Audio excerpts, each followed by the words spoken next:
Hello and welcome to the Hawkins Hellfire Collective. I'm Devin Grubb. And I'm Zach Grubb.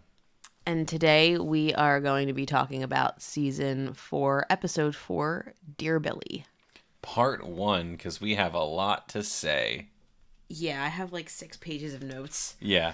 This is easily, I think for both of us, our favorite episode of Stranger Things as a whole. It is my favorite episode of Stranger Things. And funnily enough, since everybody who listens to us knows my obsession, he's not in this episode. Yeah, Eddie does not appear at Eddie all does in not Dear Billy. appear in Dear Billy, and it is my favorite episode. Shocking. It's that good. It really is. It is. I would argue it is one of the best episodes of anything Netflix has ever made. I mean, and a lot of that has to do with, the ending, I feel like. But there's a lot of build-up. There's a lot of meaty stuff that happens with, like everybody. Every character shines in this episode. And I just we don't see 11 No. in this episode. 11 is not 11 in this is episode. not in this episode. We don't know what's going on with her, which I didn't realize until just now. This is the Hawkins crew and the Russia stuff, and even the Russia stuff was a little less grating. Although you're going to hear me complain about Hopper. and the California crew. We do get the California crew. Yes, And that they have good moments. From really, the really crew. good moments in the California crew. So there's a lot of good stuff this episode. And just it's meaty. To level set with everybody here. This is part 1. We are not going to talk about the last scene of the episode. No, we are not. That's going to take up a good portion of part 2. So we're just going to gush about it the whole time. Yeah. So if that's what you're here for, wait a week. We'll get to it. But for now... But still listen to this episode. Yeah, but still listen to us talk to each other. And to you, people who listen to us, all 15 of you who regularly show up for every episode. We appreciate you. You are a select crew. So anyway, the episode kicks off with the California crew. And Owen's people are talking to them. And again, where is the money coming from? Yeah, so who yes. Who do they work for? They say that they're friends of Owen's. Who are you working for? So, like, everything in the lab was funded by some offshoot of the CIA. But, like, clearly Owens and the lab have had a pretty massive falling out at this point. Yeah, like... Yeah, well, the lab doesn't exist anymore. The lab doesn't exist anymore. The people who worked on it are probably the same people working on Project Nina. But, like, the government... If the government is funding them, it's like shadow government because the army is after them. Right. Yeah, like they are essentially having to, like, CIA Owens guys are going to be babysitting them because the government is after them. Yeah. Because they have connections to 11. I think we made our point pretty clear about, like, who's behind this. But so like, let's move on from that line of thinking to another silly ass line of thinking. The first thing she says to them when explaining the situation is, "I'll work to contain the situation in Hawkins." You didn't do shit to contain the situation in Hawkins. And they talk about that when later, like a little bit later on, Mike and Will, when they have their little heart to heart, they talk about that, like They don't know how it's right up to they us are. Again. Because these guys, she's acting like they have this presence in Hawkins and like they're on top of it. They're not seen once through any of this. They don't do anything. It's our Hawkins crew that takes care of it. They do literally nothing. They do nothing. Maybe if they would have stepped in, things in Hawkins would have been a little bit different. Or, we could have had them, like, try to stop the Hawkins crew at some point and, like, oh, we gotta get away because we don't know who these people are. Right, like... No, they just disappear. If these guys were actually taking care of shit in Hawkins, then the basketball crew would not have even been an issue. No. They would have, like, stealth killed those teenagers. Yeah. Or, like, locked them up for going after Dustin. Eddie's name would have been cleared. They would have cleared Eddie the same way they cleared 11. Right, cleared him and of all past charges. Oh, you're a drug dealer? Oh, that's okay. I'm just gonna sweep that under That's the not rug. he's got weed and pills. Dude, screw it. My God, it's laughable. Yeah.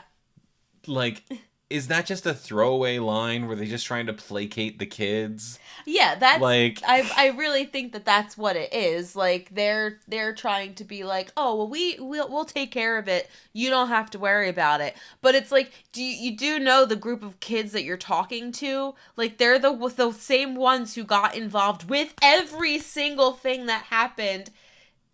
You know, year after year after year. These were the group of kids that were involved. You really think that they're going to believe that the adults have the upper hand in this situation? No. They know they don't know shit. It's absolutely crazy. Like, clearly, we are not meant to take this at face value. That they're doing anything in Hawkins. Yeah. Because they're just straight up not. They're just not. It's insane. Anywho, what do you got next? So we go back to Max. Okay. And she's explaining seeing the clock. Mm-hmm. So Max was in a trance during that time. Yeah. But she didn't have like that, eyes rolling back in the back of her head thing that everybody seems to get when they're in their final Vecna trance. Because Steve's able to just kind of shake her awake, and it shows her just kind of staring forward. Yeah, and Dylan. Whoa. Dustin.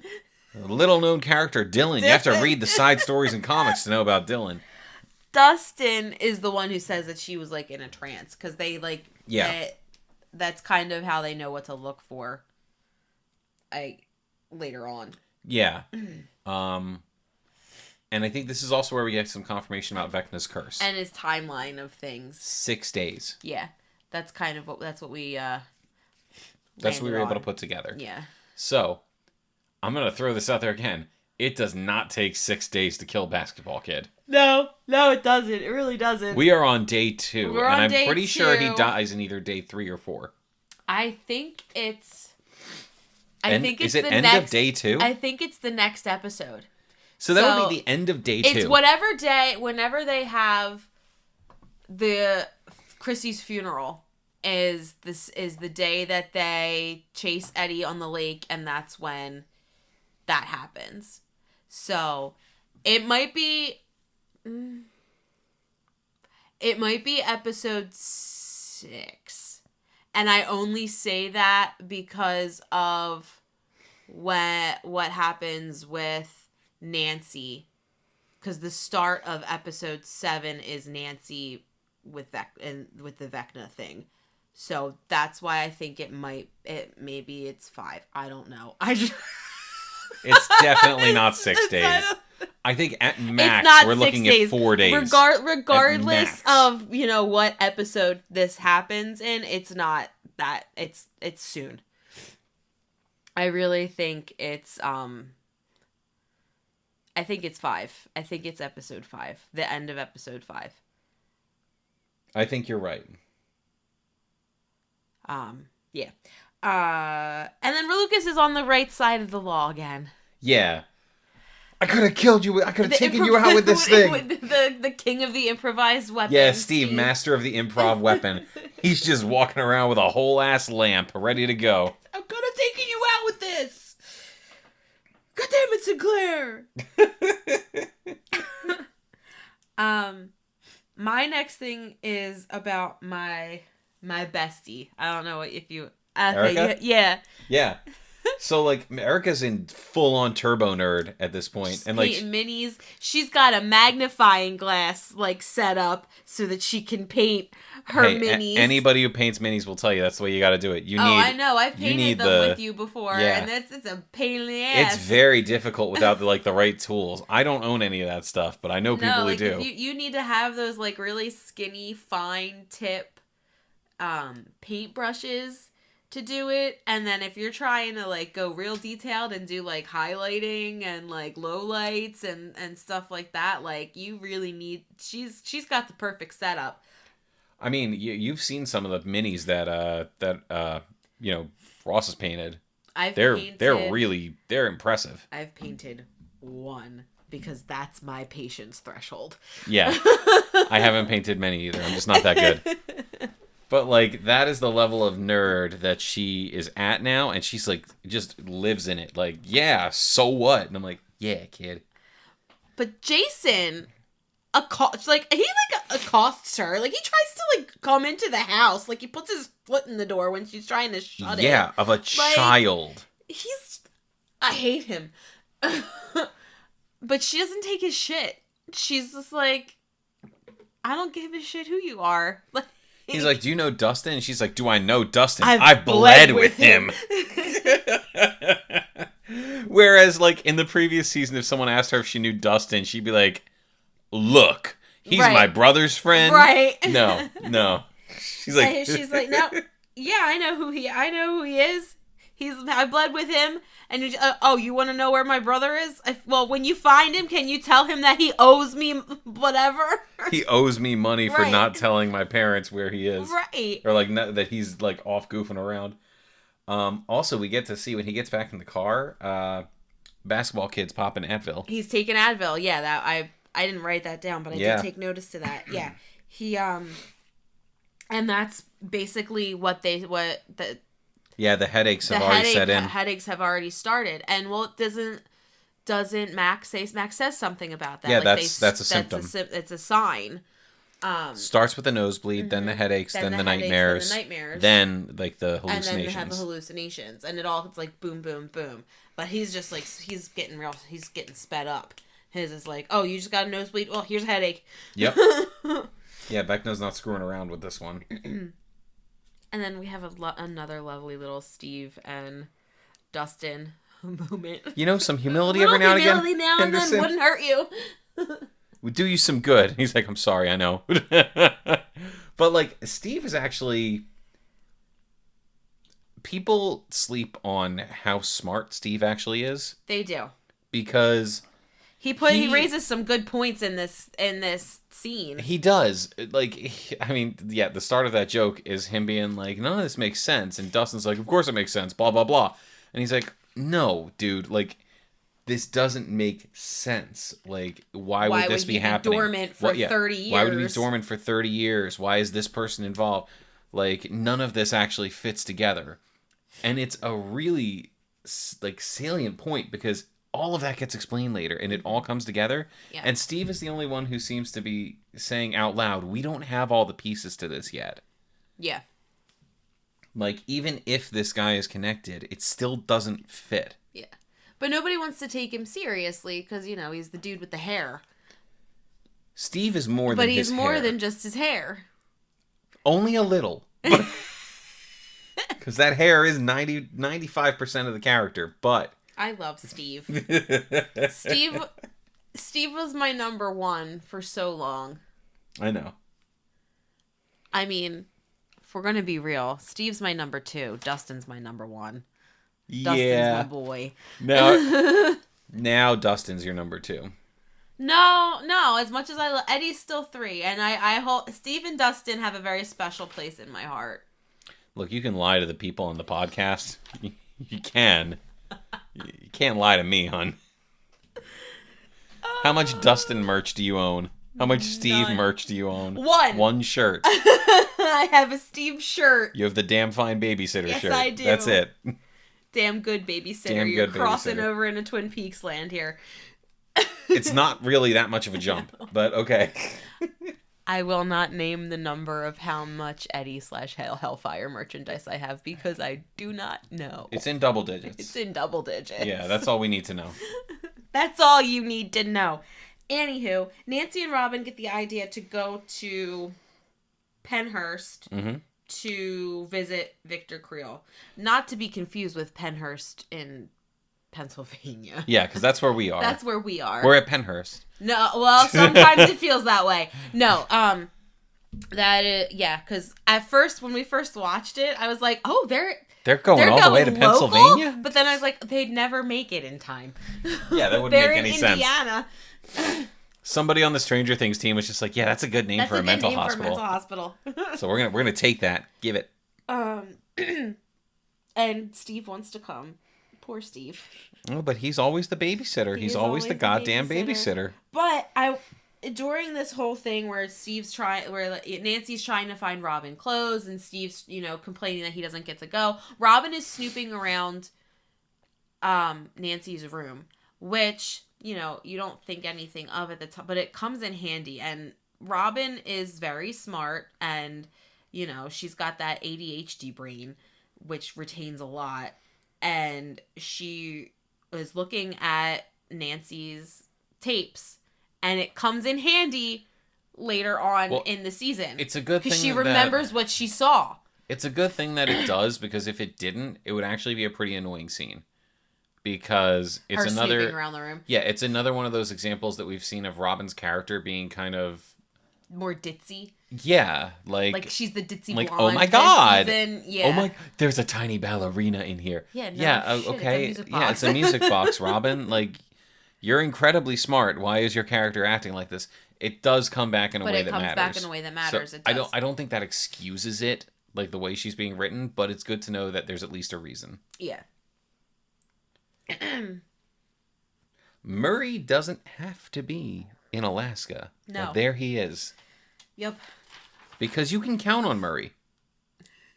I'm glad you wrote stuff about them. I didn't write anything. That's basically all I had on that. I just think it's amazing that Murray's there. Like, he doesn't have to be doing any of this. He doesn't have to be doing any. But I think Murray's just there more for morbid curiosity. Like, he wants to see what's gonna happen. Yeah. And I think, like, immediately after that, we get some scenes with Hop. Yeah, I just wrote, oh, look, Hop can walk. To go back to his foot. We've been talking about his foot for so long. It's never gonna make sense. Like, it's not even swollen. It's not even swollen. Like, they pull on the chains to see if they... He, like, barely winces. Yeah. Like, this only happened, 12 hours ago? Not even. It's crazy that he's okay. I'm going to stop talking about it for now. Yeah, we're going to stop beating that horse. Yeah, I'll stop beating that horse. He beat himself enough. Like, just, anytime we talk about that side of the story, until we get to the actual, like, him being in a lair with the Demogorgon stuff, which is actually really, really good. And that stuff's coming up. We're getting close, but until that point, let's just work under the assumption that I'm irritated about the fact that this character broke his own damn foot and it doesn't matter. Well, anyway, let's get back to good old California. Mike. I just find it funny that Owen's guys are sitting there sleeping and watching golf. You're doing a great job protecting these boys. Yeah, right? They're just watching TV. Like, you got their ties are undone. They're like they got their feet up on the recliners. And like, there's more important stuff to talk about. But when they're like, we want to order pizza, we're hungry. They just look at you. I could eat. Jesus Christ! Like, this is the protection. You know the danger of this situation. What the hell? This is your protection? It's crazy. But more importantly, Mike and Will have a little heart-to-heart in this moment, and I forgive Mike a little bit for his behavior towards Will in this, because he apologizes. He talks to Will, tells Will that he's worried about 11. He's afraid he's never going to see her again. Will reassures him, like, that's not going to happen. And in that whole moment, Mike is like, he basically apologizes for not being, how the year has been so strange because he doesn't have his best friend there anymore. And he admits that he probably could have reached out to him a little bit more. And I forgot about this. I forgot about this little bit between the two of them, and it does. I still don't like how Mike is a lot of the time in this season, but I do forgive him a little bit. Yeah. Because he admits he was wrong. Yeah, he admits he was wrong, and, like, he should have been a better friend to Will. Yeah. And you can see that, like, something has turned around where, like, oh, okay, well, I need to start giving a shit again. Mm-hmm. And then for, like, one episode, randomly, Jonathan decides to be Jonathan's old Jonathan. Back, right? Like, he's the man with a plan. He's like, all right, well, we can't get out of here on our own. Let's order some pizza. Yeah, because Will's the one who's like, we're going to have to take care of this because the adults don't do anything. And Jonathan pops in and he's like, well, this is what we're going to do because you're absolutely right. Yep. And I love the concept that every time somebody calls Surfer Boy Pizza and Argyle picks up the phone, he gives a speech about pineapple on pizza. Every time. Don't deny until you try. That is my headcanon. I don't think Argyle can answer the phone without trying to convince people to try pineapple pizza. We called the number. We did. When this had first premiered last year, you could call his number and you could call Murray's number. And when you called the Argyle, the Surfer Boy Pizza number, Argyle answered, and it was literally that, that same thing that he said about the pineapple on pizza. I wish I remembered what those numbers were. They were great. I wonder if they're still active. They might still be. I don't know. We'll have to find that out. You know what? But they're calling for pizza is the escape plan, and Argyle on the way. Hold on. For the people on the show. Oh my God! I'm gonna see if the number works. still works, and if it does, we're gonna play it for you. Let's see what happens. Surfer Boy Pizza, this is Argyle speaking. We make everything fresh here at Surfer Boy except for our pineapple, which comes from a can. But I still highly recommend slapping some juicy pineapple on your pie. Oh, fruit on your pizza's gnarly, you say. Well, I say try before you deny. It's literally... Fantastic. And that's exactly what he says in the episode, so I think your headcanon might be correct. Absolutely. That's what you're gonna get when you call Surfer Boy Pizza and Argyle answers. My God, the number is 80545 pizza. Oh man. Fantastic.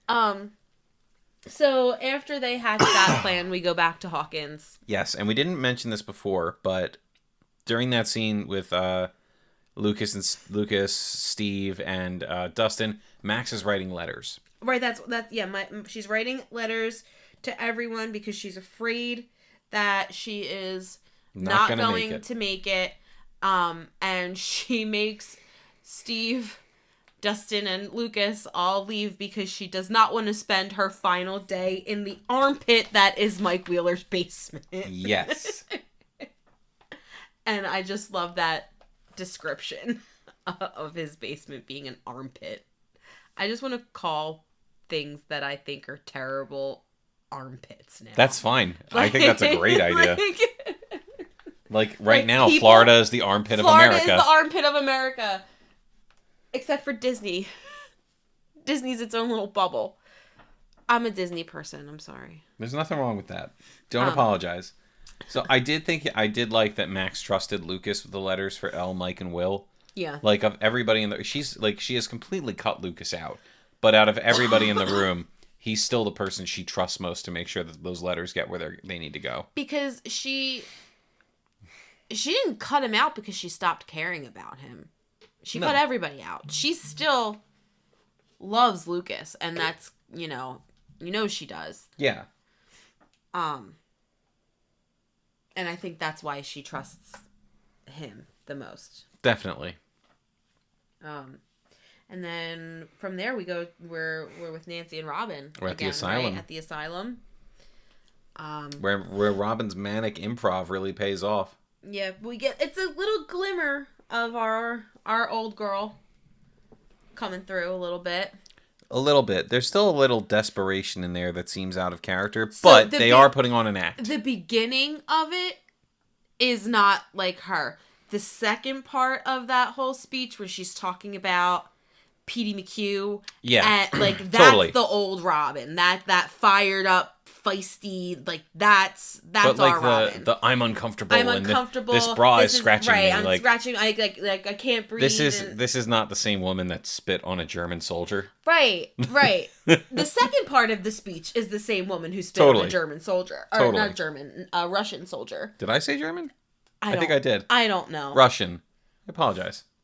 I'm getting over a cold, if you can't tell. I mean, we both are. I know. Anyway, it's great. So her little improv session convinces the guy to let them see Victor Creel. Yes. But before we go from there, we get a little more Russia stuff. Yes. Alaska stuff for now. We finally meet. Well, before that, Murray finally casually drops that he's a black belt. Oh, that's important. That's important later. Murray's a black belt. Very impressive. Brings my favorite phrasings. They meet Yuri. Yes. And I hate Yuri. Oh my god, he's awful. He's awful from the beginning. Like, from the moment you see him. It's just like, I'm gonna hate you. Yeah, like, I understand that this is a character who's not really supposed to have any redeeming qualities, but I just flat out hated this dude from minute one. Yeah. And that's when Murray mentions that he's a black belt. Right after we meet him, he's like, "Well, if things go sideways, I should mention I'm now a black belt." And he offers them coffee. And they drink it. Why? Okay, so again, weird stuff for characters to do that just seems way out of who they are. Like, for Murray would not meet this guy. Murray is paranoid. He has a secure like metal detectors and stuff. Like, he gave Alexi a pat down. Yeah. When he came in, he's got security cameras outside of his home. It really doesn't make sense that Murray would just be like, I'm gonna drink this random smuggler's coffee. That's why I put, sure, I'll drink the coffee from the crazy Russian man. Yeah, it's very Joyce, sure. Murray, right? She's not gonna think anything of it, but I feel like Murray. That should have crossed his mind first. Like, he should have at least sniffed it or done a pinky test or something. Murray is like Mr. Backup Plan, Mr. Personal Security. Yeah. And he doesn't think anything of drinking this coffee from a dude who he's currently in a kidnapping deal with. Right. And he's only known him for a whole of 30 seconds. Very odd move from Murray. Like, I imagine this scene could have played out much differently if, Joyce drank the coffee and, she's passing out or whatever. Yeah. And then Murray gets hit over the back of the head with something. Right. But for Murray to pass out and then Joyce to pass out, it's like, why did you do that? Yeah, like, why would Murray do that? Oy. Okay, so earlier, when I said that I wasn't going to mention Hops. You're going to bring up hopping? Hop's foot. I said I wasn't going to bring it up. Okay, I lied. It has to come up one more time. Just one, and then I'll let go forever. Because they show it. That's why I said it's not even swollen. Yeah, they show it. Meanwhile, he's doing all of this escape plan stuff barefoot in the snow with a busted foot, which makes it even less believable. It's just, I'm not going to get into it. It's just, they show the damn foot, and it's perfectly healed. He's fine.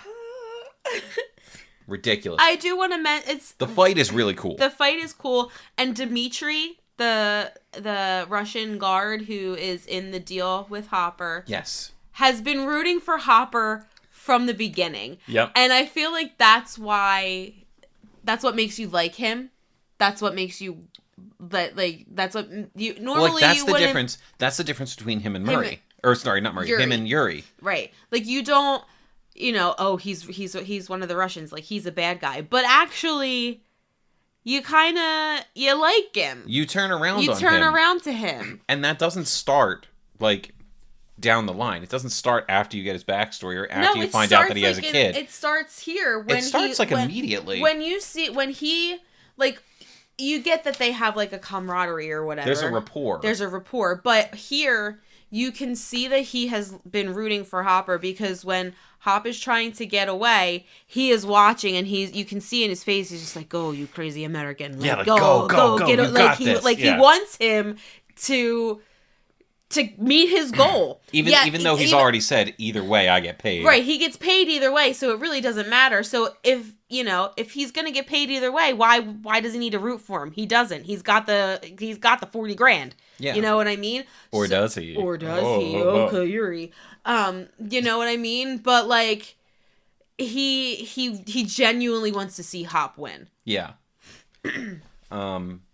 So you mentioned something here that I think is really pertinent to like the entire Russia storyline until we get to like the Hop backstory stuff. Mm-hmm. The Russia storyline really takes you out of the momentum of the episodes. I was just gonna say okay, that. Yeah.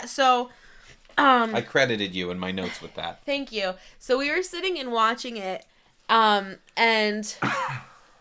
I feel like whenever we go to Russia or whenever we go to California, kind of takes you out of the story and the tension that they are working so hard to build up with 11 and the Nina Project and everything that's happening in Hawkins with Vecna.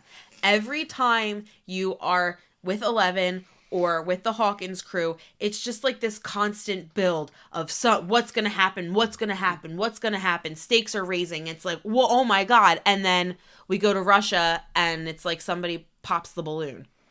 It's almost kind of like a soap opera. Right. Or we go to California and it's like, okay, well, I'm going to fall asleep for a minute or two. Like, it takes you out of what they're working so hard to build up. Right. And I feel like, I don't know, like they could have done something better. Like I feel like the Russia stuff now does. When we get to him, when he's with the Demogorgon stuff, then it gets, the stakes are raised a little bit higher, but we know they're not going to kill Hop again. But whenever they're with the California crew, it's just like, I don't care. You're driving in a car. Yeah. Yeah. Is this a road trip film? Like, I'm not interested. Even the meetup with Susie later on, as fun as that scene is, like, it doesn't make fun, up for but it doesn't make up for doing. Right. It doesn't make up for the rest of it. And the only good thing about that is that the next time we see them, they're finding 11. So I am currently reading a choose your own adventure book based on season 4. You're having some trouble. It's bad. It's really bad. But you know what? It's a choose your own adventure book. It's probably not meant to be good. It's just meant to be like entertaining. Are you not entertained? Okay. So there's one branch in this book that I think actually could have improved the California storyline. And it's a branching path where Mike and the California crew actually meet up with 11 at the Nina Project well before they do in the show. And honestly, to me, that could have vastly improved the pacing issues of the California crew. If they were to reach 11 before, like, the big confrontation, their storyline would not be as boring. Yeah. They could have integrated those characters into 11's story without really changing the direction that the show was going in. Mm-hmm. They could have made them, like, support characters, at least for that piece of the story, and we would have been better off for it. Yeah. They didn't really need to have their own side story, or at least they didn't need to have one that lasted as long as it did. That said, I'm sure we'll find nice things to say about that storyline, but I mean, we're not there yet. It's not all yet. bad. It's just, it with the things that happened so early on with Hawkins, anytime we're away from it, I'm out of it a little. There's just one story too many going on. Yeah. Yeah. And if we could have consolidated that, I think even the early Russia stuff might not have bugged me as much. Yeah. No, I agree. I don't know about you, but I kind of think that this is a good place to stop, because from here on out, things get crazy. So We can go a little bit further if you want to. There were a couple more things I wanted to talk about. You want to talk about? Okay. Just the things based around. So we have a scene with Max. Okay, we have a we'll scene go with it. in, We'll go. I think I know where we can stop. I was gonna stop after this. This part. This is where we can pick up, or did you want to talk about this? No, we can pick up on that in the next episode. Okay, yeah. So we know where we're gonna stop. Sorry about that. So yeah, I'm leaving that in. I'm not editing that. So minor adjustments. After this, we get to see Max leaving letters for her family, and I actually wonder if that's gonna come back in some way, because Max is leaving these. Season? Yeah, in the next season, because Max is leaving these letters in case she dies, and by the end of the season, she's brain dead. Max is she's essentially brain dead, and nobody went back to get those letters. So there's letters for her mom. That actually happened. It did. And I know nobody went back to get the letters, and I know she. Yeah. I'm just saying the letters that she left in the trailer might not exist because the portal opened up in the trailer park. Ooh. I just thought does that of mean that. Max's mom is dead? Max's mom might not be alive anymore. Unless she was at work. Because you have to think it like there was a portal in the Munson trailer. Okay, yeah. And it would have opened up there. Yeah. Yeah, okay. That could make sense. So that would be how they would... That's an easy write-out. That's an easy way to not have to deal with easy the explanation letters. of that. Okay. Yeah. That's cool. But if that's not the case and they still do exist, or somebody found them, before that happened, that would be something interesting to play with. Something to dive into a little. I think so. Also, I do think in general those letters are going to come back. Maybe, we might see Lucas reading one while he's sitting at her bed. Mm-hmm. Like the letter to him. Or 11, because she wasn't there. Or 11. Oh my god, yeah. 11's going to be dealing with some guilt next season because she wasn't there. She tried to stop it and couldn't. Yeah. So she's definitely feeling some kind of way. Yeah, she's not going to be feeling like a hero. No. And also, I didn't write any notes about this, but that whole scene with her and her mom, the first time around, actually the first couple times we watched this season, I didn't think any of that actually happened. But there was a line immediately afterwards where I think Steve might have said, you said something to your mom and then you were just standing there. Somebody did mention her, is that what happened with your mom or something? Yeah, something what happened with like your mom back there? What happened with your mom back there, right. So she probably did actually talk to her mom. And then her mom probably walked away. Right. Her mom probably hugged her and walked away, but during the hug, that's when she got into the, the trance. The trance, yeah. So she did actually get to talk to her mom before all of this. Yeah. Which is nice. And I'm going to keep that as a thought, as a thing in my head. She actually got to talk to her mom, even if that's not realistically the case. I really think it is though. I do too, but I feel like the Duffers would be like, nope, no, it didn't. Yeah. Right. Well, here's the thing: Max wasn't talking to people. She wouldn't have said, "Oh, I talked to my mom and some crazy stuff happened." So whoever it was who said that saw her talking to her mom. Yeah. And her mom clearly didn't notice the trance, or she would have been like, "Max, what's wrong? Wake up." Mm-hmm. We do go back to the asylum. We get line about music having a soothing effect on a broken mind. Music has a calming effect on a broken mind, is what the director of the asylum says to Nancy and Robin, and that we know that comes back, and that's a big important player with the rest of this episode and the rest of the it'll probably be a series season as a whole. Probably the rest of the show as a whole. That's their biggest weapon. And then, sup, Freddy. Sup, Freddy Sup, Krueger. Freddy? I saw that you wrote that. I wrote that too. Yeah, we both wrote that. Because Victor Creel, if you did not know, is played by Robert Englund, who is Freddy Krueger. Just a fantastic cameo. And it's also interesting to me. He's played by Freddy. Victor Creel is played by Freddy Krueger, and when you're introduced to Victor Creel, he is literally digging his nails into the table. And what is Freddy known for? His nail glove thing. Nail glove. It's all very tongue in cheek in a way that I love.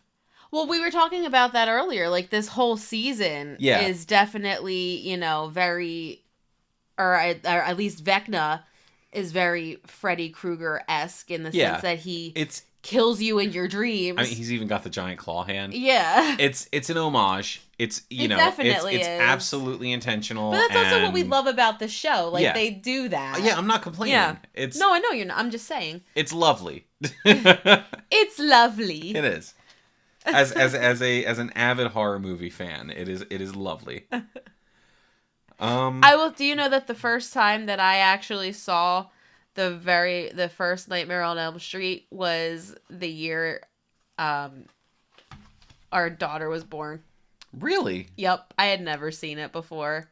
Freddy terrified me because, I knew the premise. Well, he should. I knew the premise and I didn't like it, so I never wanted to watch it. And then it was the day before Halloween or around Halloween, and it was on TV, and it was 8 a.m. it was on TV, and we had been awake for 3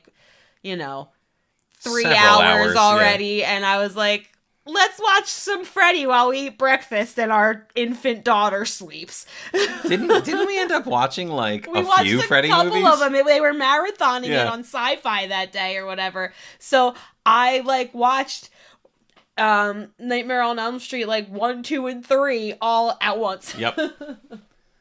Good times. I just wanted to give a little tasty back when our daughter used to sleep long enough for us to do things like that. Well, now she does. She just goes to bed later. And we're old, so we don't want to watch a movie necessarily at, start a movie at 9:30 because there's probably a good chance that she won't actually be asleep until that time. Oh, God, no. So there was only one other thing I wanted to bring up to end out the episode. Will finally gets an apology from Mike. Well, that's what I mentioned that briefly because I thought it happened earlier, but it didn't. No, he gets the full-blown apology, and he literally cries. Yeah. And I'm like, I feel you, bud. I get it. Yeah. And before they get their plan in action, Will grabs that tube full of his artwork that he wanted to show Mike when he got there, and Mike ignored him. And he brings it with him.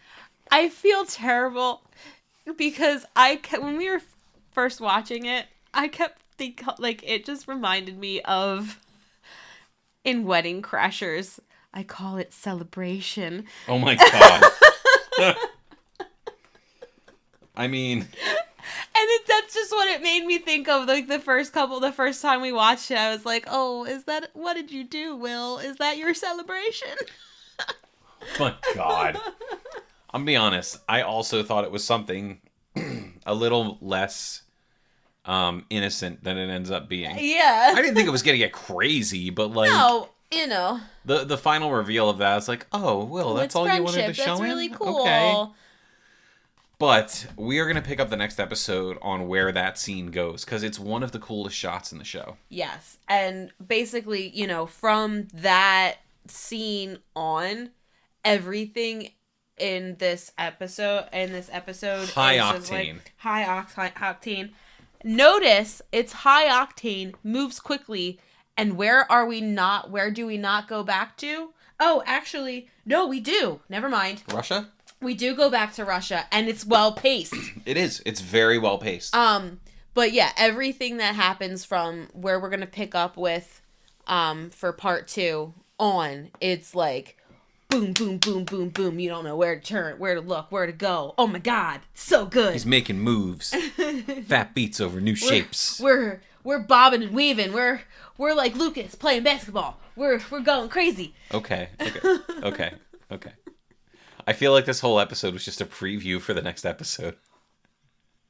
Anybody who knows this episode knows that, like, the last, like, half hour of the episode is, like, the sweet spot. It really is. Eventually, I want to get us the poster for this episode. I would love the poster for this episode. We have the poster for the last episode of the season, the piggyback. But I kind of want to get us the one for Dear Billy too. I would love this one. It's really cool. Yeah. I mean, honestly, all of them are really cool. The Hellfire Club, the first episode one, is pretty cool too. I don't want the one for episode 2 with Fred. No. Fred. Yeah. There's a couple that I don't. That was a miss. Are just putting okay. him on the poster. There's a couple that I think are, they're all right. That I wouldn't want to buy, but, like, I would love to have Dear Billy. Yeah, Dear Billy and the piggyback are incredible. Incredible pieces of art. Yeah, I can't wait to get that framed. All right. Well, after we meet Eddie next week and 2 weeks. 2 weeks. After we meet Eddie and get him to sign it. Yes. Yeah. We will talk all about that when that happens. I'll maybe make that a very special episode. A very special episode, so I can talk about it right after it happens. Yeah. Like, we'll record that Sunday, and then Yeah. it'll air Monday. Just listen to my wife rant. Maybe if he's really super cool, he'll record a little go watch the Hawkins Hellfire Collective for us. If we're allowed to do that, I won't be. Probably not. I won't be able to ask that because I'll be like, "You're talking about him." Yeah. You have a child? We do have a child. I'm going to be on duty that day. Yes. Yes, you are. Signing off from the Hawkins Hellfire Collective. I'm Zach Grubb. And I'm Devin Grubb. Dusty Buns gets it done.